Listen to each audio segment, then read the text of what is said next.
So అందరికీ నమస్కారములు. So YouTube live stream channel ద్వారా పాఠ్యాంశాలను బోధింపజేస్తున్నటువంటి ఆంధ్రప్రదేశ్ ప్రభుత్వ కళాశాల ఉన్నత విద్యా కమిషనర్ గారైనటువంటి శ్రీ ఎంఎం నాయక్ గారికి, మన రాయలసీమ ఉన్నత విద్యా రీజనల్ జాయింట్ డైరెక్టర్ శ్రీమతి కళావతి మేడం గారికి, అలాగే మన కళాశాల ఎస్టీఎస్ఎన్ డిగ్రీ కళాశాల ప్రిన్సిపల్ గారైనటువంటి డాక్టర్ స్మితా మేడం గారికి, మా తోటి అధ్యాపక బృందానికి, అలాగే మా ప్రియమైన విద్యార్థులందరికీ శుభాభివందనాలు. సో నేను సెకండ్ బీఎస్సీ థర్డ్ పేపర్లో ఉన్నటువంటి ఇనార్గానిక్ కెమిస్ట్రీ పాఠ్యాంశం నుండి లోహ కార్బొనైల్ సమ్మేళనాల గురించి చెప్తాను. సో జనరల్గా పేపర్ 3లో టూ పార్ట్స్ ఉంటాయి. ఒకటి ఆర్గానిక్ కెమిస్ట్రీ, ఇంకొకటి ఇనార్గానిక్ కెమిస్ట్రీ. సో ఇనార్గానిక్ కెమిస్ట్రీలో మనకి 4 చాప్టర్స్ ఉంటాయి. ఒకటి డి బ్లాక్ మూలకాలు, లోహ కార్బొనైళ్ళు, ఎఫ్ బ్లాక్ మూలకాలు, తర్వాత లోహ బంధాలు. సో ఇందులో లోహ కార్బొనైల్ గురించి ఈరోజు నేను క్లాస్ చెప్తున్నాను. సో మెటల్ కార్బొనైల్స్ లేదా లోహ కార్బొనైల్ సమ్మేళనాలు.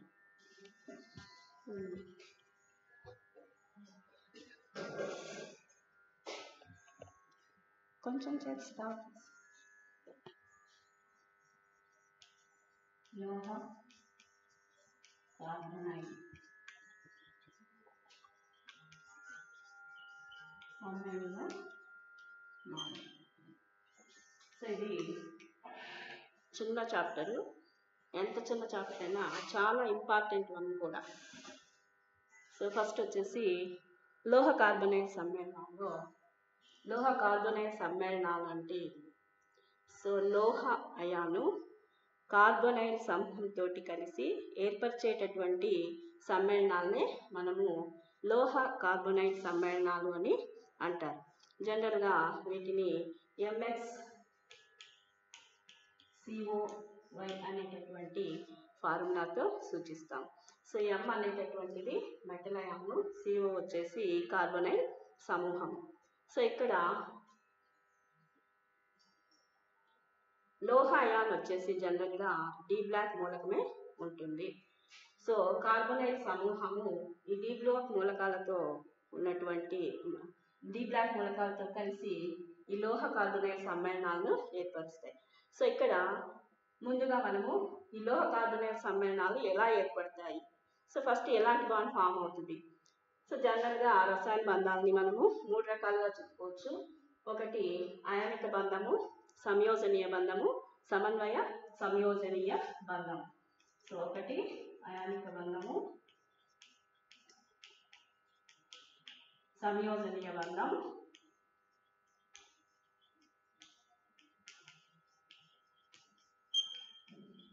సో మూడోది సమన్వయ సంయోజనీయ బంధం. సమన్వయ సంయోజనీయ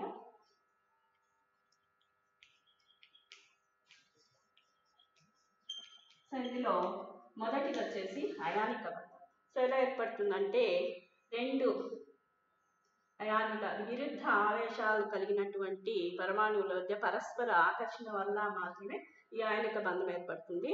సో ఆవర్తన పట్టికలో ఎస్ బ్లాక్ మూలకాలు వచ్చేసి ఈ అయానిక బంధాన్ని ఏర్పరిచి అయానిక సమ్మేళనాలు ఏర్పరుస్తాయి. అలాగే సమన్వయ సంయోజనీయ బంధం వచ్చేసి ఇక్కడ బంధానికి అవసరమైనటువంటి జంట ఎలక్ట్రాన్లలో ఒక్కొక్కటి ఇస్తుంది అనమాట. ఉదాహరణకు ఇక్కడ ఏ ఒక ఎలక్ట్రాన్ ఇస్తుంది, బి ఇంకొక ఎలక్ట్రాన్ ఇస్తుంది. సో 2 కలిసి ఇక్కడ ఏబి అనేటటువంటి సమ్మేళనం ఏర్పరుస్తుంది. అదే అయానిక బంధంలో అయితే A ప్లస్ B మైనస్, అంటే 2 విరుద్ధ ఆవేశాల మధ్య పరస్పర ఆకర్షణ వల్ల మాత్రమే మనకి అయానిక బంధం ఏర్పడుతుంది. So AB. సో ఇక సమన్వయ సంయోజనీయ బంధానికి వచ్చినట్టయితే ఇక్కడ సమన్వయ సంయోజనీయ బంధం ఎలా ఏర్పడుతుందంటే, సో ఇక్కడ బంధానికి అవసరమైనటువంటి జంట ఎలక్ట్రాన్లను ఒకటే ఇస్తుంది, రెండోది తీసుకుంటుంది అనమాట. అంటే ఒకటి ఎలక్ట్రాన్ జంటను దానం చేస్తే రెండోది గ్రహిస్తుంది అనమాట. సో ఉదాహరణకి ఇక్కడ ఎలక్ట్రాన్ జంట దాత వచ్చేసి మనం లెగాండ్గా చెప్తాము, గ్రహీతను లోహాయాన్గా చెప్తున్నాం. సో ఎలక్ట్రాన్ జంట దాతను లిగాండ్గా చూపిస్తాం మనము.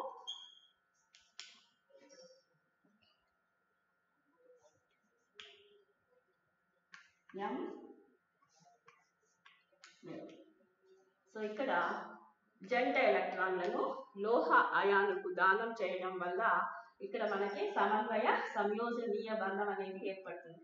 సో ఇక్కడ జంట ఎలక్ట్రాన్ దాతను లైగాండ్ అంటాం. ఇక్కడ ఇది వచ్చేసి లోహ అయాన్ లేదా మెటల్ అయాన్, లోహ అయాన్. సో ఏర్పడేటటువంటి బంధము సమన్వయ సంయోజనీయ బంధము. ఏర్పడేటటువంటి బంధము సమన్వయ సంయోజనీయ బంధం. దీన్ని హెడ్ అండ్ టెయిల్ స్టైల్తో చూపిస్తాం. అంటే ఎలక్ట్రాన్ జంట దాతని తోక భాగము, బాణం గుర్తులో తోక భాగం ఉంటుంది. సో ఈ బాణం గుర్తు ముందు భాగం వచ్చేసి గ్రహీత అయినటువంటి లోహాయాన్ వైపు చూపిస్తాం అన్నమాట. సో ఇక్కడ ఈ లోహ కార్బోనైల్ సమ్మేళనాలన్నీ కూడా ఇక్కడ కాకపోతే ఇక్కడ లిగాండ్ వచ్చేసి ధనాయాన్ ఉండొచ్చు, రుణాయాన్ ఉండొచ్చు, అలాగే తటస్థయాన్ కూడా ఉండొచ్చు. కాకపోతే ఇక్కడ మన టాపిక్ ఏంటి, లోహ కార్బోనైల్ సమ్మేళనాలు కాబట్టి ఇక్కడ లిగాండ్ మాత్రము కేవలము కార్బోనైల్ సమూహమే ఉంటుందన్నమాట. లోహ కార్బోనైల్ సమూహము మాత్రమే ఉంటుంది.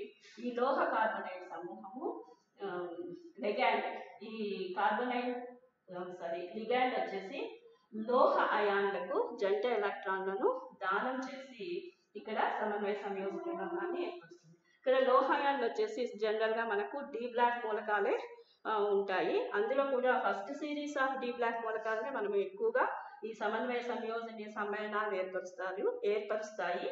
సో ఈ సమన్వయ సంయోజనీయ సమ్మేళనాన్ని ఏర్పరచడం అనేది ఈ డి బ్లాక్ మూలకాల యొక్క ప్రత్యేకమైనటువంటి ధర్మంగా మనం చెప్పుకుంటాం అన్నమాట. అందులో కూడా ఇక్కడ కూడా ఐరన్, కోబాల్ట్, నికెల్ గ్రూప్ మూలకాలు వచ్చేసి ఎక్కువగా ఈ కార్బోనైల్ సమూహంతో సమన్వయ సంయోజనీయ సమ్మేళనాలను లేదా ఈ లోహ కార్బోనైల్ సమ్మేళనాలను ఏర్పరుస్తాయి అన్నమాట. సో నెక్స్ట్ వచ్చేసి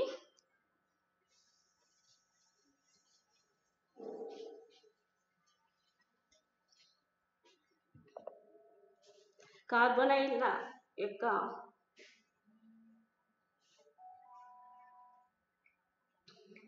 వర్గీకరణ, లోహ కార్బోనైల్ సమ్మేళనాల యొక్క వర్గీకరణ. ఇక్కడ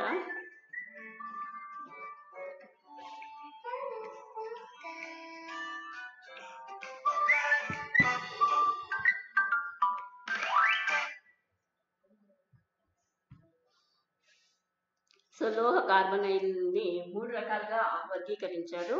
సో ఇక్కడ దేన్ని బేస్గా చేసుకుని ఇక్కడ వర్గీకరించారంటే, ఇక్కడ లోహాయాన్ చెప్పుకున్నాం కదా, ఈ లోహాయాన్ల యొక్క సంఖ్యను బట్టి దీన్ని లోహ కార్బోనైల్ సమ్మేళనాలను 3 రకాలుగా వర్గీకరించారు.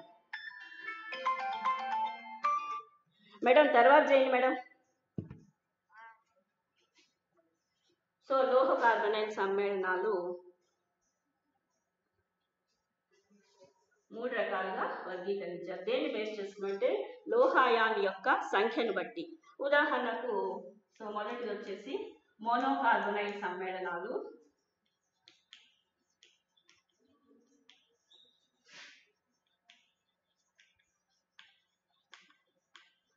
రెండోది మోనోన్యూక్లియర్, రెండోది బైన్యూక్లియర్.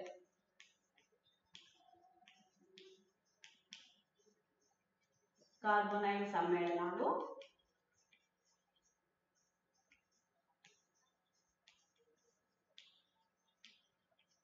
మూడోది పాలీన్యూక్లియర్ న్యూక్లియర్ కార్బొనైల్ సమ్మేళనం. సో ఇక్కడ మోనో న్యూక్లియర్ అంటే ఇక్కడ లోహాయాన్ వచ్చేసి ఒకటే ఉంది. లోహాయాన్ యొక్క సంఖ్య 1. సో ఇక్కడ బైన్యూక్లియర్ కార్బొనైల్ సమ్మేళనాల్లో లోహాయాన్ల సంఖ్య 2 ఉంటుంది. అదే పాలీన్యూక్లియర్లో అంటే రెండింటి కంటే ఎక్కువ ఎన్నైనా ఉండొచ్చు. So 3, 4 so on. సో రెండింటి కంటే ఎక్కువ ఉన్నవన్నీ కూడా పాలీన్యూక్లియర్ కార్బొనైల్ సమ్మేళనాలకి ఉదాహరణగా చెప్పుకోవచ్చు. సో ఇక్కడ మొదటిది వచ్చేసి మోనోన్యూక్లియర్ కార్బొనైల్ సమ్మేళనం. దీనికి ఉదాహరణ వచ్చేసి నికెల్ టెట్రాకార్బొనైడ్ అండ్ ఐరన్ పెంటాకార్బొనైడ్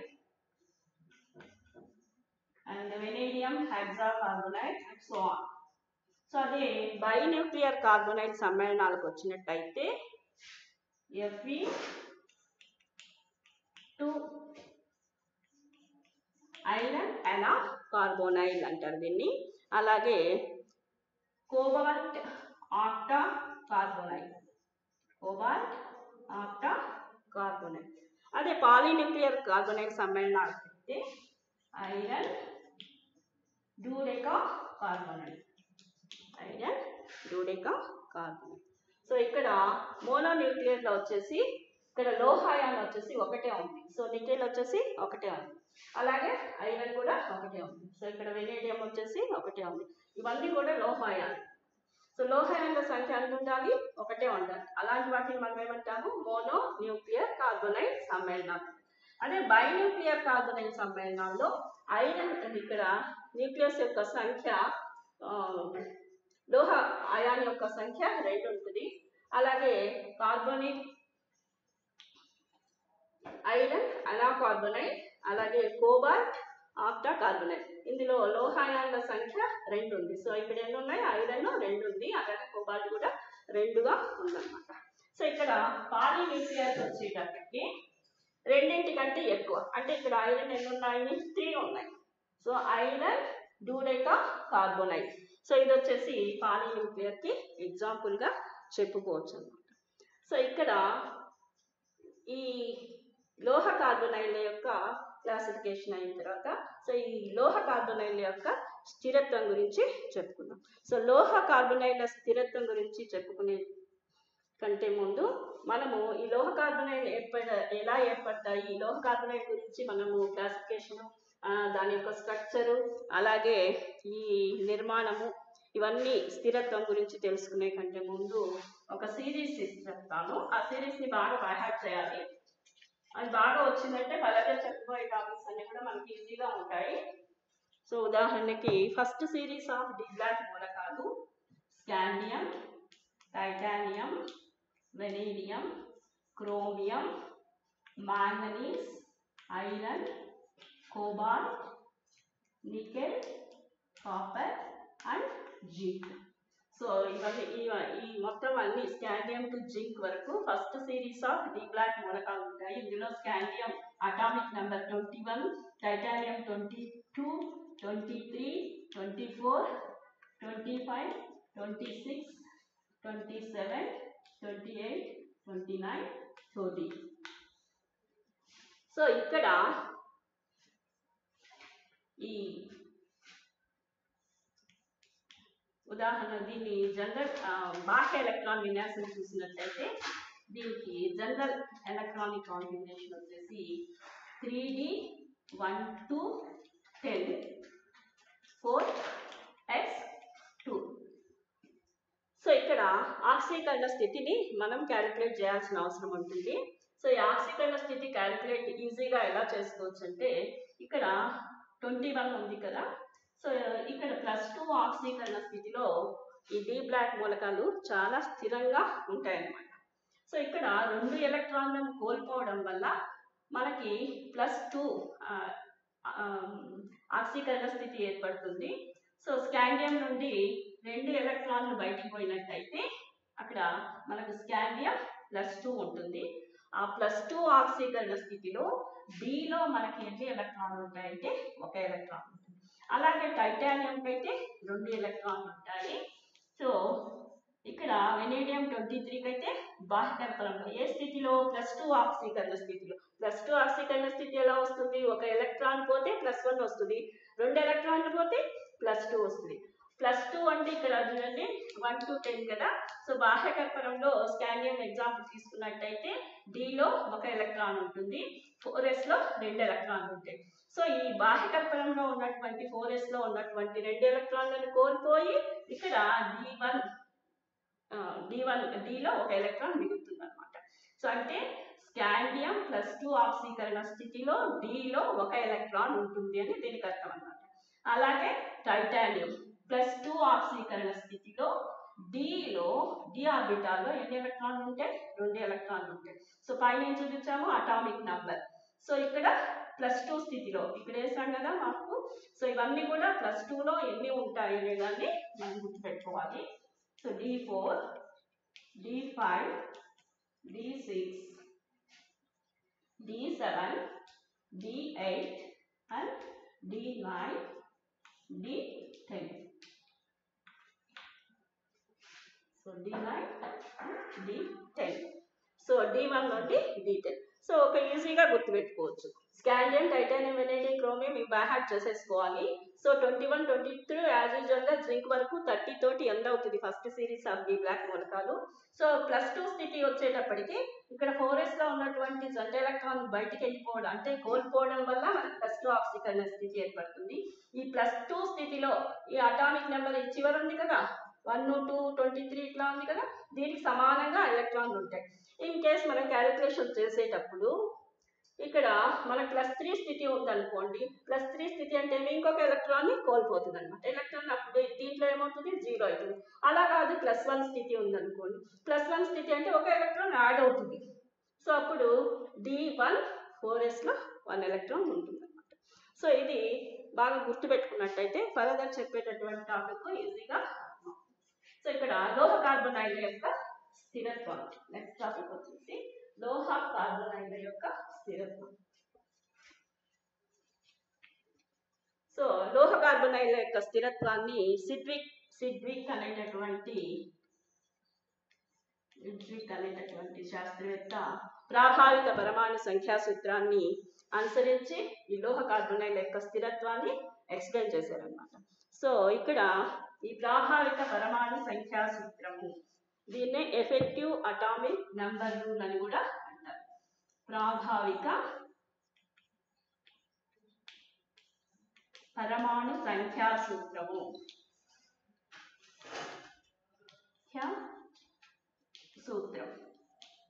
దీన్నే effective atomic number rule, EAN number అని కూడా అంటారు.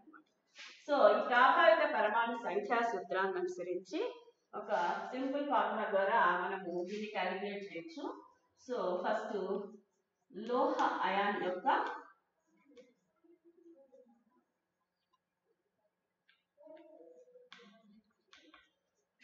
పరమాణు సంఖ్య అంటే అటామిక్ నంబర్, పరమాణు సంఖ్య నుండి మైనస్ అయాను ఏర్పడడంలో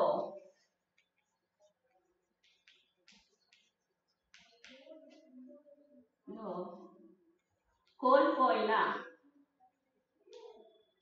ఎలక్ట్రాన్ల సంఖ్యను తీసివేసి ఆ మొత్తానికి మనము 2 ఇంటూ సమన్వయ సంఖ్యను యాడ్ చేసి ఆ మొత్తం వచ్చిన వాల్యూనే మనం ఏమంటాము? ప్రాభావిక పరమాణు సంఖ్య అని అంటామన్నమాట. సో ఇక్కడ లోహాయన్ యొక్క పరమాణు సంఖ్య ఇంతకు ముందు ఇచ్చిన సిరీస్లో మనకు first series of D block మూలకాలు ఉన్నాయి కదా, దాన్ని బట్టి మనం తెలుసుకోవచ్చు. సో నెక్స్ట్ అయాన్ ఏర్పడడంలో కోల్పోయినటువంటి ఎలక్ట్రాన్ల సంఖ్య. సో ఏదైనా ఒక సంశ్లిష్టం ఏర్పడేటప్పుడు సో ఎలక్ట్రాన్లను కోల్పోవడం జరుగుతుంది అనమాట. అప్పుడు మనం ఎన్ని ఎలక్ట్రాన్లను కోల్పోయాం అనేటటువంటి సంఖ్య ఆ లోహాయాన్ పైన ఉన్నటువంటి ఆక్సీకరణ స్థితికి సమానంగా ఉంటుందన్నమాట. ఉదాహరణకు ఒక ఎలక్ట్రాన్ కోల్పోయింది అనుకోండి, లోహాయాన్ మీద ఏమొస్తుంది? 1 యూనిట్ ఆఫ్ పాజిటివ్ ఛార్జ్ వస్తుంది. 2 ఎలక్ట్రాన్ని కోల్పోతే +2 వస్తుంది, 3 పోతే 3 +3 వస్తుంది. సో నెక్స్ట్ వచ్చేసి 2 ఇంటూ సమన్వయ సంఖ్య. ఇక్కడ సమన్వయ సంఖ్య అంటే ఏం లేదు. సో ఉదాహరణకు లోహయాలతో సమన్వయించేటటువంటి లెగాండ్ల సంఖ్యనే మనం ఏమంటాము సమన్వయ సంఖ్య అంటాం. సంశ్లిష్టం ఇది. ఈ సంశ్లిష్టంలో ఇది లోహయాలు. ఈ సమన్వయ సంఖ్య అంటే ఏంటి? సమన్వయించేటటువంటి లిగాండ్ల సంఖ్య. సో సమన్వయ సంయోజనీయ బంధంలో జంట ఎలక్ట్రాన్లను కార్బోనైల్ సమూహము నికెల్ కు దానం చేస్తూ ఉంది కాబట్టి ఇక్కడ దీన్ని ఏమంటాం లిగాండ్. ఈ లిగాండ్ నెంబర్నే మనం ఏమంటాము సమన్వయ సంఖ్య. సో ఇక్కడ లిగాండ్ ఏముంది? కార్బోనైల్ సమూహం. ఇందులో ఎన్ని ఉన్నాయి? 4 ఉన్నాయి. అంటే అక్కడ సమన్వయ సంఖ్య ఎంత అవుతుంది? 4 అవుతుంది. అదే ఐరన్ పెంటా కార్బోనైల్ ఉందనుకోండి, ఐరన్ పెంటా కార్బోనైల్ లో సమన్వయించేటటువంటి సంఖ్య 5. So iron Penta carbonyl. So ఇక్కడ లిగాండ్ల సంఖ్య ఎంత ఉంది? 5 ఉంది. అదే వెనేడియం హెక్సా కార్బోనైల్ అయితే సమన్వయించేటటువంటి లిగాండ్ల సంఖ్య ఏమవుతుంది? 6 అవుతుంది. అప్పుడు అక్కడ సమన్వయ సంఖ్య ఎంత రాసుకోవచ్చు? 6 అనమాట. సో ఇప్పుడు అర్థమైందనుకుంటా మీకు. సో ప్రాభావిక పరమాణు సంఖ్యా సూత్రం. సో దీని ప్రకారము మనం ఇప్పుడు నికెల్ టెట్రా కార్బోనైల్ యొక్క ప్రాభావిక పరమాణు సంఖ్యను గణించడం చూద్దాం. సో ఇక్కడ వచ్చేసి నికెల్ అటామిక్ నెంబర్ ఇంతకుముందు చెప్పిన సిరీస్ లో చూసుకున్నట్టయితే మీకు ఈజీగా అర్థమవుతుంది. సో నికెల్ యొక్క అటామిక్ నెంబర్ 28. సో అయాన్ ఏర్పడటంలో కోల్పోయినటువంటి సంఖ్య. జనరల్ గా CO మీద ఎలాంటి ఛార్జ్ లేదు, ఎంటైర్ సంశ్లిష్టం మీద కూడా ఎలాంటి ఆవేశం లేదు కాబట్టి ఇక్కడ నికెల్ నికెల్ టెట్రా కార్బోనైల్ సంశ్లిష్టంలో నికెల్ లోహయాన్ అంటే ఈ సంశ్లిష్టం ఏర్పడేటప్పుడు ఎలాంటి ఎలక్ట్రాన్లను కోల్పోవడం అనేది జరగదన్నమాట. ఎందుకు? ఇక్కడ ఎలాంటి ఛార్జ్ లేదు, ఈ సంశ్లిష్టం పైన కూడా ఎలాంటి ఛార్జ్ లేదు కాబట్టి ఇక్కడ నికెల్ యొక్క ఆక్సీకరణ స్థితి ఏమవుతుంది? 0 అవుతుంది అన్నమాట. సో 28 - 0. సో దీనికి మనం ఏం యాడ్ చేస్తున్నాము? 2 ఇంటూ సమన్వయ సంఖ్య. సమన్వయ సంఖ్య ఎంత ఉంది? నికెల్ టెట్రా కార్బోనైల్ లో 4 ఉంది. సో మొత్తం ఎంత అవుతుంది? 36. 8 మొత్తము, ఇది 8, ఇది 28. 8 × 16 మొత్తం వాల్యూ 36. అంటే నికెల్ టెట్రా కార్బోనైల్ యొక్క ప్రాభావిక పరమాణు సంఖ్య ఎంత ఉంది? 36 ఉంది. మరి ఇప్పుడు 36 వచ్చింది. ఈ 36 ని ఆధారంగా చేసుకుని ఈ సంశ్లిష్టము స్థిరమైనదా అస్థిరమైనదా అని ఎలా చెప్పుకుంటామంటే, ఇప్పుడు మనం first series of D block మూలకాలు రాసుకున్నాం కదా, దాంట్లో చివరిగా వచ్చేటటువంటి అంటే ఆ 3D శ్రేణిలో చివరిగా లాస్ట్ అలాగే ఆవర్తన పట్టికలో లాస్ట్కి వెళ్ళిపోయినట్టయితే అక్కడ జడవాయు మూలకాలు ఉంటాయి. అక్కడ జడవాయు మూలకాలు అయినటువంటి క్రిప్టాన్ 36 ఎలక్ట్రాన్ విన్యాసం. లాస్ట్ ఏముంటుంది? 3D సిరీస్ కి చివరిగా క్రిప్టాన్. దీని యొక్క అటామిక్ నెంబర్ 36. ఇది జడవాయు ఎలక్ట్రాన్ విన్యాసం అయినటువంటి క్రిప్టాన్ కి సమానంగా వచ్చింది. అంటే ప్రాభావిక పరమాణు సంఖ్యా సూత్రాన్ని అనుసరించి ఇక్కడ నికెల్ టెట్రా కార్బోనైల్ యొక్క ప్రాభావిక పరమాణు సంఖ్య 36 వచ్చింది. సో ఈ 36 అనేది ఈ నికెల్ అంటే 3D శ్రేణిలో చివరిగా వచ్చేటటువంటి జడవాయు మూలకమైనటువంటి క్రిప్టాన్ 36 విలువకి సమానంగా ఉంది కాబట్టి, అంటే జడవాయు మూలకాలు అంటే కెమికల్ ఇన్నట్టనే కదా, అత్యంత స్థిరమైనవని కూడా చెప్పుకుంటాం. సో ఆ జడవాయు ఎలక్ట్రాన్ విన్యాసానికి 36 వాళ్ళకి ఇక్కడ సమానంగా వచ్చింది కాబట్టి ఈ ప్రాభావిక పరమాణు సంఖ్యా సూత్రాన్ని అనుసరించి నికెల్ టెట్రా కార్బోనైల్ అనేది చాలా స్థిరమైనటువంటి సంశ్లిష్టం అని చెప్పుకోవచ్చు. And second one iron Penta carbonyl. So ఇక్కడ దీన్ని కూడా ఇలాగే క్యాలిక్యులేట్ చేసుకుందాం. సో ఇక్కడ ఐరన్ యొక్క అటామిక్ నెంబర్ 26. ఐరన్ యొక్క అటామిక్ నెంబర్ 26 తర్వాత ఇక్కడ అయాన్ ఏర్పడడంలో కోల్పోయినటువంటి ఎలక్ట్రాన్ల సంఖ్య. ఇక్కడ కూడా సంశ్లిష్టంలో ఇక్కడ కూడా కార్బోనైల్ సమూహమే ఉంది. దీంట్లో వాల్యూ ఎలా ఉంటుంది? దీనికి ఎలాంటి ఛార్జ్ ఉండదు, ఎందుకంటే CO అనేది తటస్థమైనటువంటిది కాబట్టి ఇక్కడ ఎలాంటి ఛార్జ్ ఉండదు. సో సంశ్లిష్టం పైన కూడా ఎలాంటి ఛార్జ్ లేదు కాబట్టి మొత్తము ఐరన్ వచ్చేసి సంశ్లిష్టం ఏర్పడేటటువంటి ఎలక్ట్రాన్లు కోల్పోవడం అనేది జరగదన్నమాట. సో ఇక్కడ అటామిక్ నెంబర్ 26 అయాన్ ఏర్పడడంలో కోల్పోయినటువంటి ఎలక్ట్రాన్ల సంఖ్య అనేది 0 అవుతుంది. ఆల్మోస్ట్ దీనికే కాదు, కార్బొనైల్ సమ్మేళనాలన్నింటిలో కూడా ఈ ఎలక్ట్రాన్లను కోల్పోవడం అనేది ఉండదు. ఎందుకంటే CO అనేది తటస్థం కాబట్టి ఇక్కడ ఇది 0ని చూపిస్తుంది అనమాట. సో ఇక్కడ వచ్చేసి దీనికి మనం ఏం యాడ్ చేస్తున్నాము అదే ప్లస్ 2 ఇంటూ సమన్వయ సంఖ్య 5. సో ఇక్కడ ఈ సంశ్లిష్టంలో నికెల్ పెంటాకార్బొనైల్ లో కార్బొనైల్ యొక్క సంఖ్య ఎంత ఉంది 5 ఉంది. సో ఇక్కడ 2 ఎందుకు వేస్తున్నామంటే ఇక్కడ ఒక సమన్వయ సంయోజనీయ బంధంలో జంట ఎలక్ట్రాన్లను దానం చేస్తుంది. మనం ఇందాక చూపించుకున్నాం కదా, ఒక లిగ్యాండ్ వచ్చేసి ఎన్ని ఎలక్ట్రాన్లను డొనేట్ చేస్తుంది లోహాయానికి, జంట ఎలక్ట్రాన్లను దానం చేస్తుంది కాబట్టి ఇక్కడ మనం 2 అని వేస్తున్నాం. 2 ఇక్కడ కార్బొనైల్స్ ఎన్ని ఉన్నాయి 5 ఉన్నాయి. సో టోటల్ ఎంత అవుతుంది 10 అవుతుంది. సో ఇది 26 ప్లస్ 10 మొత్తం అదే 36. ఈ వాల్యూ కూడా ఆ సిరీస్ లో వచ్చేటటువంటి క్రిప్టాన్ జడవాయు మూలకమైనటువంటి క్రిప్టాన్ 36 విన్యాసానికి సమానంగా ఉంది కాబట్టి ఇది కూడా ప్రాభావిక పరమాణు సంఖ్యా సూత్రాన్ని అనుసరించి ఈ ఐరన్ పెంటాకార్బొనైల్ కూడా స్థిరమైనటువంటి సంశ్లిష్టంగా చెప్పుకోవచ్చు. సో ఆల్మోస్ట్ అన్ని కూడా కార్బొనైల్స్ అన్ని కూడా ప్రాభావిక పరమాణు సంఖ్యా సూత్రాన్ని పాటిస్తాయి except vanadium hexacarbonate.